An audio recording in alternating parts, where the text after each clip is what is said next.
Porokhane Couture kër jeeg yi ak gentleman yi ku bëgg lu baax demal fi nga xam ne mooy Porokhane Couture ay yére ay dàll ay accessoires yu am classe waaye yemul foofu rek madame Ndiaye nee na xale bu jigéen bu bëgg xeeñ lu neex bëgg def fraîche def jongoma demal ci cosmétique bi mu jaay la ay parfum de haute gamme sa gamme yi nag benn la fi.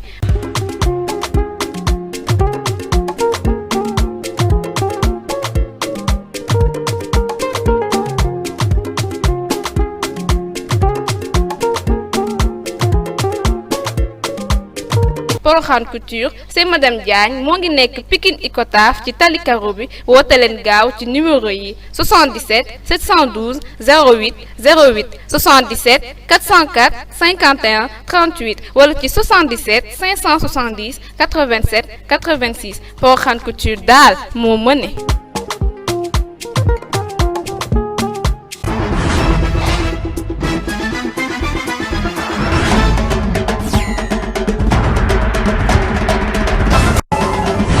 asalaamaaleykum fidèle internaute Oxy7 TV Oxy7.net ñu ngi leen di nuyu di leen ziar di am ba tey mbégte ànd ak yéen ci seen li nga xam ne moom moo di seen plateau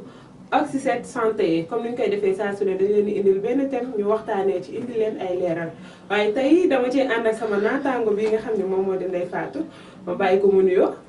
Fane nuyu naa la bonjour asalaamaaleykum chers téléspectateurs de Oxy7 TV ñu ngi leen di nuyu di am mbégte contentement tey nag si dalal bi ñu dalal fii sa plateau Fane. merci Ndeye Fatou di am tamit contentement ànd ak yow ci plateau bi tey ñu indi leen beneen thème bu bees muy lan li nga xam ne moom moo di feebar drépanocytose. C'est une maladie génétique de l'hémoglobine, une substance contenue dans les globules rouges qui sert à transporter l'oxygène à travers le corps. Maanaam drépanocytose feebar la boo xam ne feebaru gène la ci deret bi lay nekk surtout fi nga xam ne moom moo di hémoglobine bi nga xam ne moom mooy transporter oxygène bi nga xam ne moom mooy dundal organes yi nekk ci biir yaram. Mais bu ñu jógee ci loolu dañuy ñëw ci li nga xam ne moom moo di cause drépanocytose bi. La drépanocytose est due à une anomalie de l'hémoglobine qui est le principal constituant du globule rouge contenu dans le sang. Cette hémoglobine est constituée de chaînes A appelées alpha et de chaînes B appelées bêta. En cas de drépanocytose, les chaînes B sont anormales et les chaînes A normales, ce qui donne une hémoglobine S qui s'agglomère dans les globules rouges et les déforme en forme de faucille. On aura donc une hémoglobine falciforme ou drépanocyte. Loolu moom moo xam ni loolu mooy li nga xam ne moom moo di cause drépanocytose. Bu ñu ko waxee li koy indi mooy que ni ci gène bi par exemple hémoglobine bi nga xam ne moom moo nekk ci globule rouge di faciliter li nga xam ne moom moo di transport oxygène bi nga xam ne moom la organes yi soxla pour mën a dund organisme bi mën a fonctionner normal. Hémoglobine boobu noonu dafa am li nga xam ne moom moo ko constitué ñu tuddee ko ay chaînes alpha ak ay chaînes bêta ñaar ñoom ñoo constitué hémoglobine bi. Mais bu dee en cas de drépanocytose chaîne bêta yi dañuy anormal maanaam nañu war a mel duñ ko mel mais chaîne A yi dañuy normal léegi ñaar yooyu suñu dajaloo ci hémoglobine bi moom moo koy jox forme biconcave boobu muy am ci ñaari côté ndax bu ñu xoolee hémoglobine forme disque la amee. Mais da ngay gis ñaari côté yi dafa xaw a creuse mooy forme biconcave boobu noonu nga xam ni moom la am léegi nag bu ci nekkee dafay déformer hémoglobine boobu jox ko forme S moom lañ naan forme faucille moo tax ñu tuddee ko hémoglobine falciforme ou drépanocyte. Léegi malformation boobu hémoglobine bi am mooy tax transport oxygène bi mu war a def normalement pour dundal organes yi du ko mën a assurer comme ni mu demee lii mooy cause drépanocytose. Léegi bu ñu ci jógee dañuy ñëw ci li nga xam ne moom moo di les différentes formes de drépanocytose. Li ñu war a xam avant tout mooy que ni vu que gène la c'est une maladie héréditaire maanaam doon la da nga koy doon ci waajur yi en cas de drépanocytose ki nga xam ne moo di sa waajur bu góor day nekk porteur gène muté S bi mooy bi ma doon wax sànq hémoglobine S bi sa yaay tamit day nekk porteur gène muté boobu mais duñu feebar waaye ñu ngi amee gène muté boobu noonu nga xam ni moom moo di hémoglobine falciforme bi ci seen yaram. Léegi ci ñi nga xam ne moom la ñuy jur ci njaboot googu dina ci am forme AS ou encore appelé hétérozygote Dans ce cas, les porteurs sont sains, mais sont porteurs du gène muté et risquent de le transmettre à leur descendance. maanaam tey ñaari waajur yooyu nga xam ne ñu ngi porté gène muté boobu noonu mën nañ ci seen njaboot gi jur kenn koo xam ne forme AS lay am moom mooy benn forme ci drépanocytose bi. forme boobu ki ko amee moom tamit dafay am gène S bi ci yaramam comme ni ko waajuram yi amee mais dafay sain maanaam du feebar bi du ko sonal mais mi ngi porté gène bi ci moom. kooku day am risque moom tamit mën ko wàllaat njabootam suba moom mooy forme héréditaire boobu noonu ñu koy donnoo bu ñu jógee ci boobu dañuy dem ci la forme SS encore appelée homozygote. Dans ce cas, les porteurs ont reçu du père et de la mère que le gène muté S, alors ils sont malades. ci biir seen njaboot boobu tamit mën nañ ci jur kenn koo xam ne moom forme SS bi lay am moom la ñuy wax que moom mooy feebar bi en tant que tel ñeneen di ko tuddee drépanocytose forme bi gën a grave.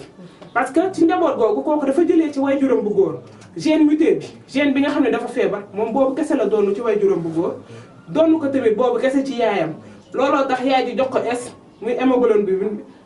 S bi papa ji tam jox ko S muy hémoglobine S bi moo tax moom ñaari pël la doonu ci ndeyam ak baayam loolu mooy waral moom dafay amee feebar bi en tant que tel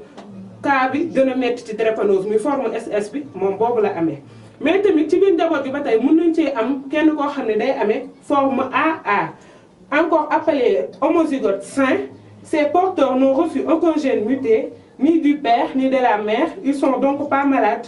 et ne peuvent transmettre la maladie. ci njaboot googu tamit mën nañ ci am kenn koo xam ne day am forme AA bi moom mooy forme sain bi par exemple ñoom gène bi normal nga xam ne feebaroon muy forme A bi gène A bi moom la ñuy jël ci papa ji jël ko tamit ci yaay ji ñooñu dañuy wér ndax duñu porteur tamit gène bi nga xam ne suba ñoom mën nañ ko wàll seen doom kon ci biir njaboot googu mën nañ ci am koo xam ne dafa sain. lii mooy différentes formes yi nga xam ne moom moo nekk ci drépanocytose bi léegi bu ñu ci jógee dañuy ñëw ci li nga xam ne moom moo di signes et complications yi associées feebar boobu di drépanocytose waaye laataa ñuy dugg foofu damay bàyyi sama naataango bi def tuuti témoignage par rapport ak signes yi nga xam ne wala manifestations yi nga xam ne ki amee drépanocytose da koy dund Ndeye Fatou.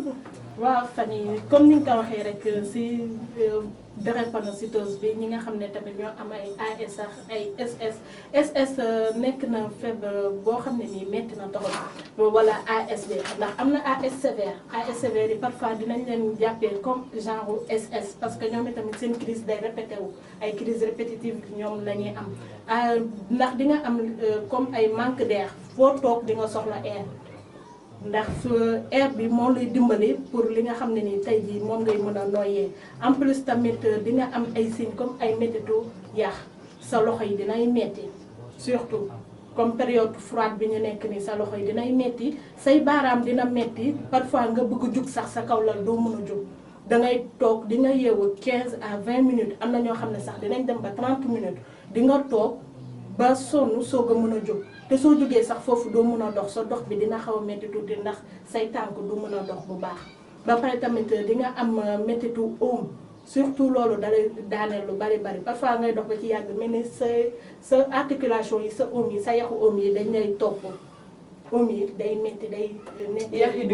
di ruux ba pare parfois yax yi day mel ni luy laalante bi day xaw a métti torop parfois tamit nga am say cheville di neewi nga jug am ay baaraam yu neewi parfois nga daal di jug am ndigg boo xam ne nii day metti sa colonne vertébrale bi lay jàpp sa hanche di metti loolu yëpp drépano da koy joxe. bokk na ci signes yoo xam ne ku am drépano day nekk di ko ressentir. voilà tout le temps mooy ASB muy SSB SSB nag moom mooy gën a metti à chaque fois parce que SS am na ñoo xam ne sax dañoo dem ba jamono ji léegi dañ leen di defal transplantation maanaam dañ leen di changer comme seen hanche nii dafay am loo xam ne nii dañ leen koy dugalal seen biir hanche yi waaye pour mën a kii seen dox yi daal di mën a normal tuuti ndax voilà ndax am na douleur bi day jàpp li nga xam ne moom moo di yax yi à tel point que day limiter sa bassin ci yenn mouvement yi nga mën a def moo tax ñu lay implanter yenn prothèse pour mu mën a faciliter mouvement yi. dañ lay defal ay protège ndax doo mën a dox bu baax dangay dem ba dangay gàddu loo xam ne nii muy beeke danga koy gàddu pour mën di dox su la daanelee parce que parfois dina ñëw sa crise saa boo waree def crise dina annoncé wu crise bi foog mu annoncé wu am na ñoo xam ne nag day annoncé wu si nag noo xam ne nii sa yaram day metti nga war a jóg wala mu annoncé la noo xam ne nii da ngay fatt am ñoo xam ne nag day leen di annoncer comme si estomac bi lay jaar. estomac bi ñuy feeñee ci yow. waaw en général am na ñuy am drépanocytose ñi ko amee ñëpp en général dañ leen di gis ne dañuy am problème mu estomac parce que garab yi ñuy jël la moo tax dañuy am problème mu estomac ndax am na foo xam ne nii day di nga métit ba di nga dem ba comme dinañ la defal li nga xam ne nii mooy opération. ndax dina am benn partie ci sa organe boo xam ne nii day teel a yàqu te foofu ci estomac bi la jegee dañ koy dindi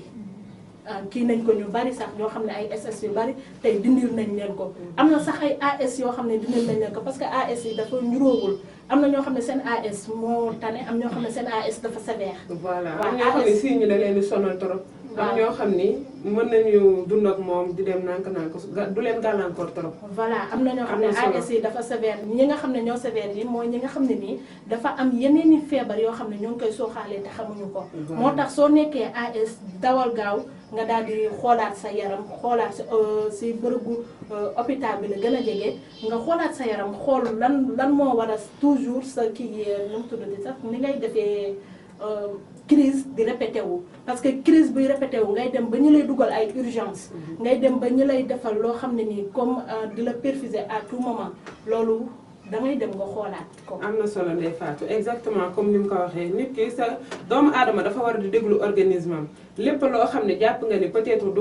nekk fa lu habituel wala loo xam ni mi ngi lay dal jaaxal la te dalu la woon war na tax nga dem di saytu sa yaram xool ko bu baax pour mën a déceler au taux lépp loo xam ne mi ngi sa yaram te bokku fa wala di benn jàngor boo xam ne mi ngi fay màgg ndax bu ñu xoolee comme drépanocytose maladie héréditaire la ndono la dañ koy doon ce qui veut dire que bi ngay juddu yaa ngi ko indaale kon bu nga nekkee xale peut-être say waajur ñoo mën a bàyyi xel trop ci yow pour mën a déceler au taux yenn yi mais tamit ñoom mu fekkee ñu xam ne ni am nañ drépano forcément mën nañu ko wala kii di doom bi kon war nañu am benn vigilance ba mën a prévenir loolu nga xam ne moom moo di signes yooyu mën ko déceler tôt yóbbu xale bi fee nga xam ne moom moo di hôpital ngir ñu mën ko saytu jël prise en charge yi ci war ci terre pour mu bañ ko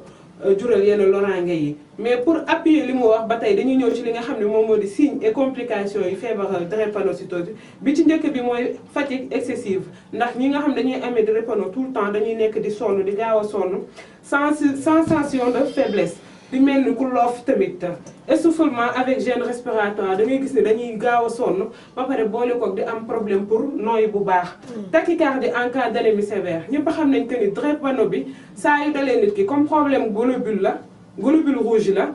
c'est naturel que nit ki di développer anémie drépano bi ak anémie ñoo ànd.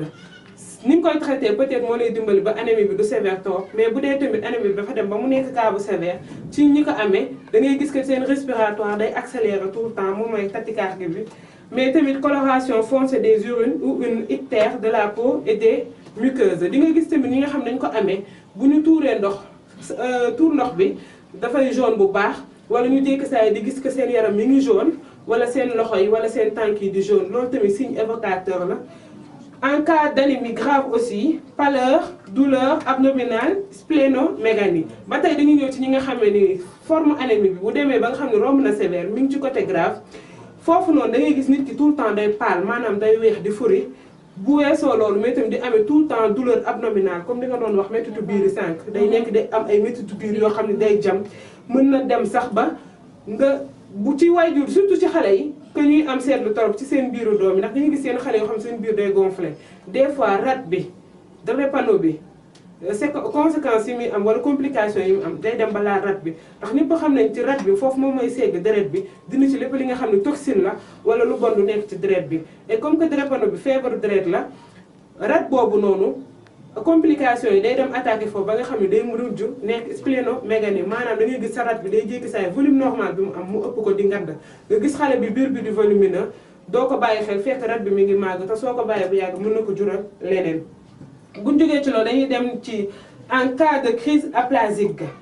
on a des fièvres, céphalées, douleurs abdominales, perte d'appétit, vomissement, infection cutanée à type d'érythème.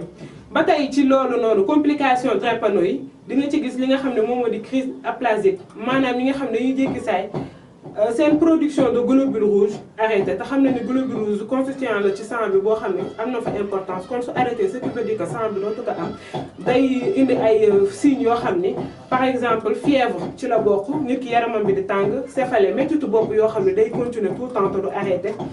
douleur abdominale ba tey day ñëwaat méttitu biir bu intense bi nga jéggi saa perte appétit di nga dem sax ba méttitu biir yi di la def ay wàcc yu métti mais tamit ñi amee drépano dañuy sensible à tel point que infection da leen di yomb te foofu noonu bi koy gën a wane mooy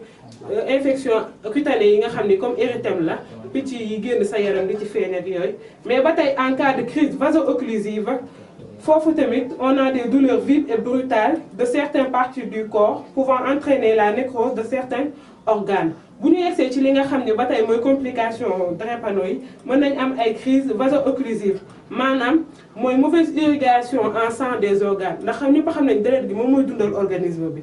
alors en cas de drépano organisme bi quantité de sang bi muy soxla yenn organes yi bokk quantité de sang bi ñuy soxla duñ ko mën a am carrément comme ni mu waree léegi foofu noonu signes yi koy évoqué bokk na ci douleur vive et brutale bi mooy métit yi nga xam ne day jéggi saay rek dal la d'un coup te prévenirul ba pare day métti fi muy dal dafay jam ba nga xam ni yow mën na la teree sax boo doon def benn activité da ngay jéggi saay arrêté ko mën na la dal ci benn partie du corps ba mën a dem ba entraîner li nga xam ne moom moo di nécrose certains organes comme li mu doon wax sànq. parce que dafay attaquer yenn organes yoo xam ne dañuy dem ba apport en sang bi ñu doon am mënatuñ ko am dañuy jékki saay sonn fonctionnement bi ñu mu doon am duñ ko mën a amati. loolu moom mooy waral ñu nécroser maanaam mooy yàqu organe boo xam ne li koy dundal nekkatu fa day mujj dee loolu moom mooy waral intervention chirurgicale yi nga xam ne des fois dañ koy def. pour mën a dimbali nit ki soit ñu supprimer organe boobu wala ñu supprimer une partie organe boo nga xam ni nécrosé na maanaam yàqu na. ba tey ci loolu on aura aussi douleur chronique favorisée par la déshydratation surtout au niveau des os des pieds des mains des poumons et du cerveau. ba tey mooy sànq douleur yi nga xam ni nga wax tout le temps en cas de drépano douleur yi dafay nekk di ñëw. parce que organisme bi sang bi mu soxla oxygène bi mu soxla pour mën a dund du ko am en quantité normale ou suffisante. alors day répercuté wu te li koy indi le plus souvent da ngay gis signes ñi koy évoqué douleur chronique boobu da ciy bokk te li ko favoriser côté bi moom mooy déshydratation bi dañuy seetlu que ni boo amee drépano bi moo tax ñuy conseil tout le temps pour nit ki di naan ndox bu bëri parce que da ngay gaaw a déshydraté ndax sa organisme ni mu war a fonctionner apport bi mu war a am du ko am alors te sang bi am na benn quantité d'eau boo xam ne fu nga fa yaram organisme itam da koy soxla jëriñoo ko kon su fa amul day gaaw a déshydraté foofu tamit loolu day waral ngay nekk di yëg yenn métti di ci sa yax yi comme ni nga ko doon waxee sànq yax yi loxo yi tamit da nga ko fay yëg bu baax li nga xam ne moom moo di tànk yi da nga ko fay yëg bu baax di nga ko yëg sax ci sa au niveau du poumon ñi nga xam dañuy toog naan sama poitrine bi day métti mais ni comme dafa am lu diis suñ ci teg di nga ko fa yëg mais tamit di nga gis ñenn ñi naan la sama bopp bi tout le temps parce que ñëpp xam nañ cerveau au niveau bopp bi la kon méttitu bopp yi intense yeeg douleur yi fa nekk tamit da nga koy mën a ressentir bu baax. en cas d'atteinte ostéo-articulaire bokk na tamit ci li nga xam ne moom moo di complication drépanocytose yi on aura le syndrome pieds-mains surtout chez les enfants de 2 ans avec les pieds et les mains gonflés et les mouvements douloureux mais tamit dañ koy am ci mag ñi. ba tey ci complication drépano bi am na li ñuy woowee atteinte ostéo-articulaire maanaam métit yoo xam ne dafay atteindre li nga xam ne inflammation la buy atteindre li nga xam ne moom moo di yax yi ak articulation yi. moo tax yenn mouvement yi di difficile ci ñi nga xam ne dañuy amee drépano. surtout parfois sax da ngay gis drépanocytaire boo xam ne nii day dox ba ci yàgg rek day taxaw. waaw parce que dootul mënati voilà dootul mënati doxati xoolal ndigg bi day métti day na am genre métit boo xam ne moom rek moo ko mën a expliquer parce que métit boobu noonu dina dem ba day jàpp sa xol bi. métit bu métti sax dootoo mënati dox da ngay crampe te foofu sooy jéggi waat say tànk mooy daanu la. day perdre équilibre voilà sa équilibre yëpp moom ngay perdre ah même sax parfois dina jàpp sa benn partie parce que dara comme ni nga ko waxee sànq yenn métit yi ba pare infection yi nga xam ne nii sax dalay gaaw a dugg foofu sa globule blanc yi dañuy sonn xam na globule blanc yi ñooy protecteurs yi. parce que globule rouge yi leen war a dooleel tey globule rouge yi. dina dem waaw wéruñu dinañ dem ba dootuñu atteinte fi nga xam ne nii fa la deret bi yëpp war a mën a aw surtout tàngaay da ngay gis globule rouge yi tey jii suñu waree dem fenn day jékki-jékki rek toj. loolu si biir deret bi la day jékki-jékki rek toj. parce que transport bi mu war a def transport bi. kàttan bi mu soxla ak énergie bu mu soxla élément yi mu war a soxla pour mën a dem ba yóbbu egg ci organe boobu yóbbul ko oxygène bi mu soxla moom mi carrément du ko am looloo tax du mën a eggali liggéeyam boobu normalement moo tax ba tey ci atteinte ostéo-articulaire yooyu yiy jàpp yax yi articulation yi ci la ñuy am syndrome PME mooy bi ngay wax ñi nga xam dañuy yeewu seen loxo yi néew yi gonflé duñ mën a def benn mouvement wala voilà suñ koy def mouvement bi day métti alors dañuy obligé bàyyi noonu seen loxo ba mu xaw a dal mais surtout ci xale yi nga xam dañuy am 2 ans ñi nga xam ne drépano bi teel na feeñ ci ñoom wala ñi nga xam ne am nañ forme SS bu métti bi ñoom tamit dafay feeñ ci ñoom moo tax ñu naan drépanocytaire mu moytu yenn effort physique yu métti yi parce que ku am drépanocytaire waratoo def yenn effort physique yu métti yi comme si xale comme ni nga ko waxee xale dañ koy teel a seetlu tey jii nga bàyyi xale muy dem di defi di comme EPS si école yi ngi defi di EPS loolu xale bu koy def xool ko rek le lendemain bu dee sax day jàngi se du dox parce que organisme bi moo ko mënul yax yi antanu ko. waaw air bi mu soxla dëgg moo tax foog waajur yi di bàyyi xel seen doom yi bu baax et aussi di respecter seen rendez-vous yi ça leur permettra ñuy mën a déceler au tôt yenn yi nga xam ne ngi ci ñoom mais ba tey ci li nga xam ne moom moo di complication yi aussi dinañ am syndrome thoracique aigu. On aura une fièvre associée à un gène respiratoire qui se manifeste par des toux, une respiration rapide et des douleurs dans la poitrine. ba tey rek drépano bi ni nga ko waxee effort physique bi noonu bu leen arrangé toog parce que dañuy gaaw a essoufflé mooy comme par exemple complication bi di syndrome thoracique aigu bi foofu dañuy am tout le temps problème respiratoire boo xam ni li koy caractériser ay sëkkat yooyu lay doon nooy boo xam ni dafay gaaw. ba pare itam dañuy am ay métit ci dënn bi douleur ci au niveau de la poitrine muy ay métit ci dënn bi mais aussi ba tey ci complication mën nañu am risque d'AVC chez les drépanocytaires parce que soo gisee que AVC aussi le plus souvent cerveau bi lay attaqué te cerveau bi dafa soxla benn oxygène boo xam ni dafa suffisante pour mu mën a fonctionner comme ni mu waxee bu dee tamit globule rouge dafa am problème oxygène bi mënu fa egg normalement en quantité suffisante mën na évoquer des crises d'AVC. Foofu dañuy am une perte de la sensibilité, une paralysie, une difficulté à parler, aphagie, convulsion ou parfois coma. ci ñi nga xam ne mën nañ def risque d'AVC signe évocateur bi ci njëkk moom mooy perte sensibilité maanaam ngay laal dara te yëgoo ne yow sa loxo sax mi ngi koy laal wala dara jege la yëgoo ne mi ngi la jege. une paralysie nga jékki saa sa benn partie corps paralysée wala corps bi yëpp. une difficulté à parler maanaam nga bëgg a wax jékki saa mel ni sa làmmiñ dafa damm yooyu bokk na ci signe évocateur moom la ñuy woowee aphagie wala nga jékki saa di convulser pour ñi nga xam ne dañuy def crise de drépanocytaire tout le temps dañuy convulser crise bi dañuy sànneeku di def ay gestes yoo xam ne comme si dañuy suffoquer di fatt ou parfois comment wala mu jékki saa dal la peut-être foo xam ne kenn nekk fa mënuñu intervenir tôt mu mujj la plonger dans un coma. et une vulnérabilité aux infections bactériennes ñi amee tamit li nga xam ne moom moo di drépanocytose bi ñoom tamit dañuy susceptible tout le temps à développer des infections maanaam feebar bu ndaw bu ñëw da leen di dugg parce que dañuy vulnérable trop. lii mooy li nga xam ne moom moo di signe associé ak complications yi nga xam ne bokk na ci feebar drépanocytose bi buñ ci jógee dañuy dem ci li nga xam ne moom moo di traitement bi. bi ci njëkk c'est prise d'antibiotiques pour prévenir les infections maanaam ñi amee drépanocytose dañuy souvent war nañoo jël ay antibiotiques vu que dañoo vulnérable feebar bu ñëw mën na leen a dugg foog ñuy jël ay antibiotiques ngir mën a prévenir infection wala traiter ko bu dee mi ngi fa. prise d'antalgique pour calmer les crises occlusives comme ni ñu ko doon waxee tout le temps douleur yi dafay nekk alors foog ñuy jël ay antidouleur pour calmer métit yooyu noonu. correction de l'anémie par la prise de fer ou transfusion sanguine vu que anémie drépano bi tout le temps dafay susciter anémie bi foog nit ki di naan fer le plus souvent pour mën ko prévenir mais aussi ñi nga xam ne forme SS la grave na ñoom dañuy des fois day laajte ñu defal leen transfusion sanguine la. intervention chirurgicale avec la transplantation de moelle osseuse en cas de surtout chez les formes SS. intervention chirurgicale maanaam opération dina ci am wàll pour ñi nga xam dañuy am forme SS jël ñaari gène malade yëpp doona ko ci waajur ñooñu dañoo malade carrément dinañ toll foo xam dañ leen di transplanter moelle osseuse foofu nga xam ne moom mooy produit globule rouge bi moelle osseuse boobu dañuy xool peut-être mën na nekk kenn ci un membre de la famille pour ñu prélever ko ci moom mën implanter mais day fekk kooku nekk nit ku wér nga xam ne boobaa bu ñu jëlee ci moelle osseuse bi implanter la ko mu mën la dimbali nga wér bu baax. ba tey li nga xam ne moom moo di traitement yi am na à but préventif on conseille du repos au chaud pour ñi nga xam dañuy amee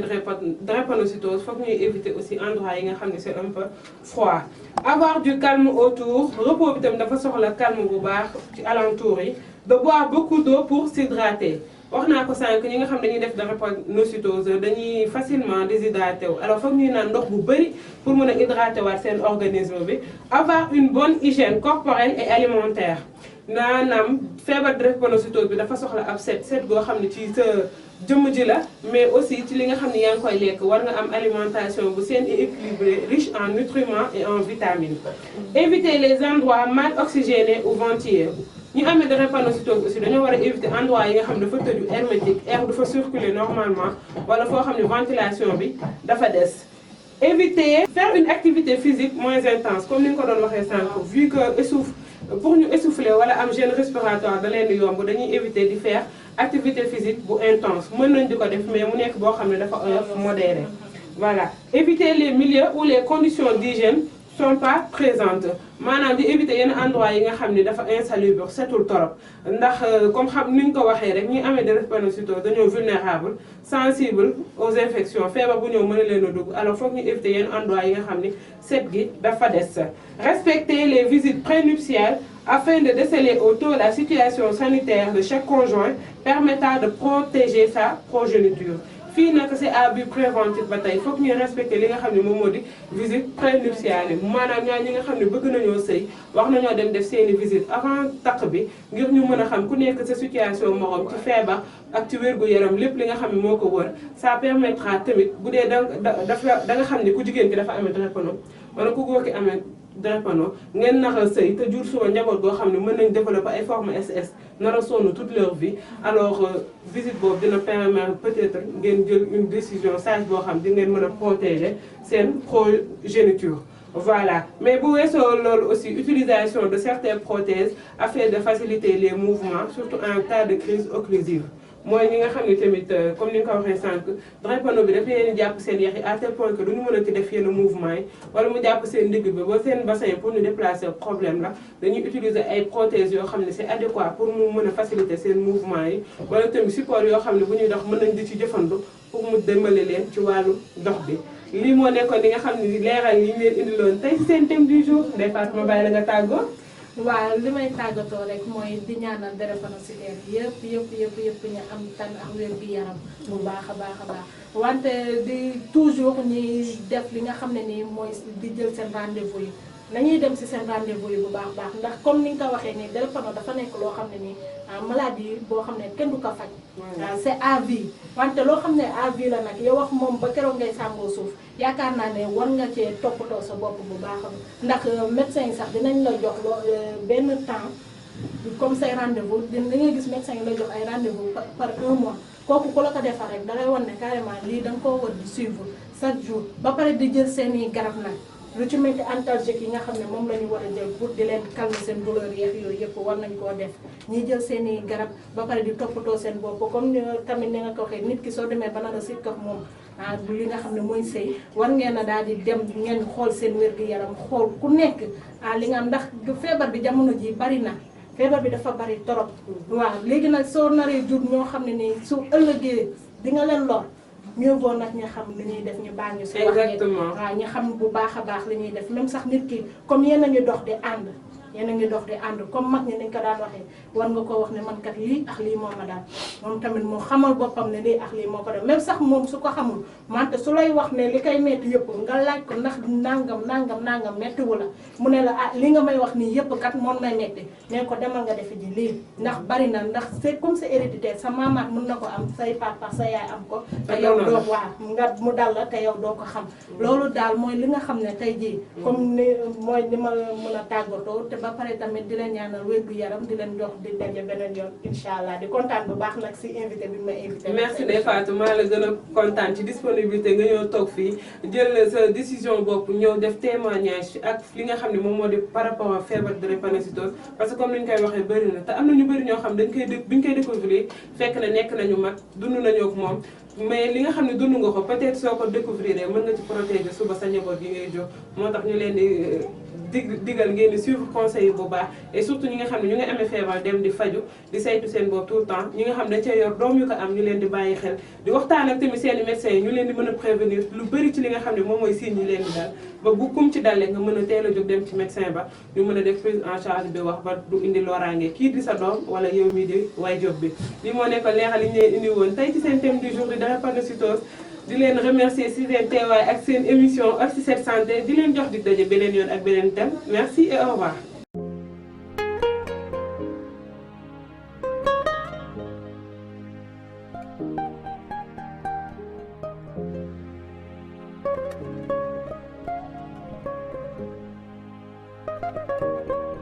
Porokhane Couture kër jeeg yi ak gentleman yi ku bëgg lu baax demal fi nga xam ne mooy Porokhane Couture ay yére ay dàll ay accessoires yu am classe waaye yemul foofu rek madame Ndiaye nee na xale bu jigéen bu bëgg xeeñ lu neex bëgg def fraîche def jongoma demal ci cosmétique bi mu jaay la ay parfum de haute gamme sa gamme yi nag benn la fi.